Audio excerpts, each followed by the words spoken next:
Que tout bon diagnostic commence par une bonne discussion avec l'opérateur pour savoir les conditions des activités en cours au moment où le problème s'est présenté.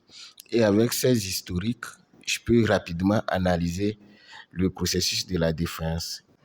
Ensuite, nous avons l'identification des systèmes en jeu, et soit un système hydraulique, pneumatique, qui sont très souvent commandés par un système électrique. Et cette étape est complétée par l'identification des actionnaires, les commandes, les actuateurs, les récepteurs et la sécurité, les relais, les fusibles, les filtres et les capteurs et les conducteurs d'information, les câbles, les connexions.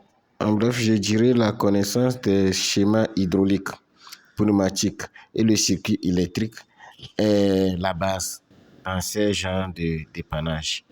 Et d'autre part aussi, nous avons sur certains équipements les calculateurs de bord qui nous donnent des codes défauts sur les tableaux.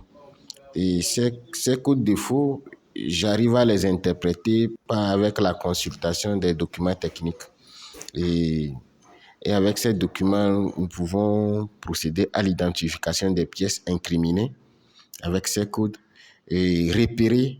Il y a un autre tableau où tu peux repérer les pièces sur la machine, peu importe sa position, et faire un suivi et des étapes de test décrites dans le document, suivre les valeurs, la tension, l'intensité, la continuité et les connexions. Avec le multiplexage, c'est un peu compliqué si tu ne maîtrises pas le circuit, la lecture des documents techniques.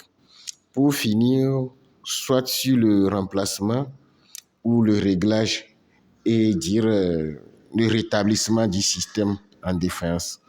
C'est le cas sur des engins Caterpillar, les grues, les recycleuses et les épandeurs. Surtout les engins de terrassement de la dernière génération sont équipés de ces choses, de ces tableaux de bord ou de ces calculateurs. Dans le cas d'exercice ici, j'étais en train de régler le dysfonctionnement d'un système d'inclinaison. L'inclinaison est indispensable pour bien positionner les pièces à monter.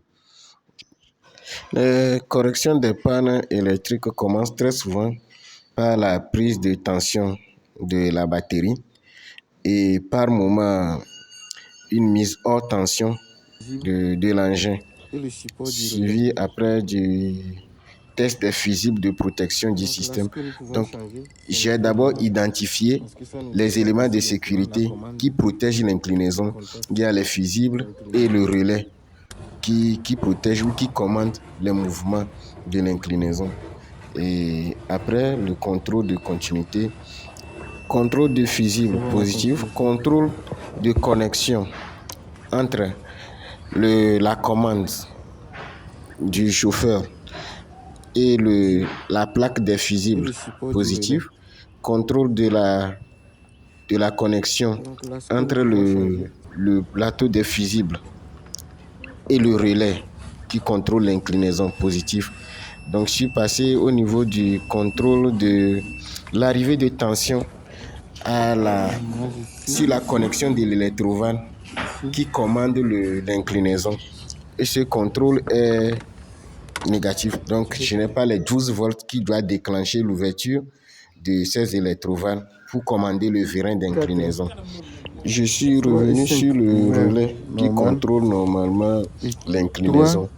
Donc, il y a la position normalement close et normalement open. Donc, j'ai fait le test de ces deux positions et j'ai vu que la position normalement close ne laisse pas passer le courant. La continuité n'est pas bonne. J'ai demandé un autre relais de remplacement et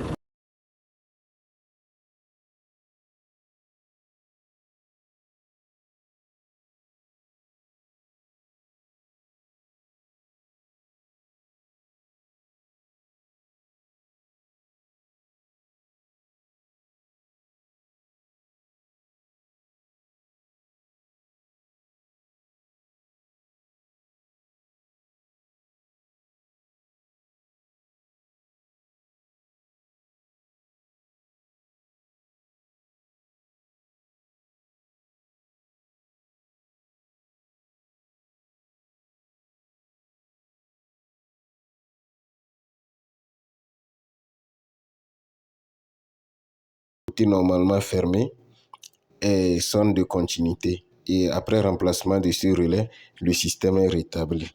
Et c'est tout ce que j'ai eu à faire pour rétablir le système et permettre le bon fonctionnement.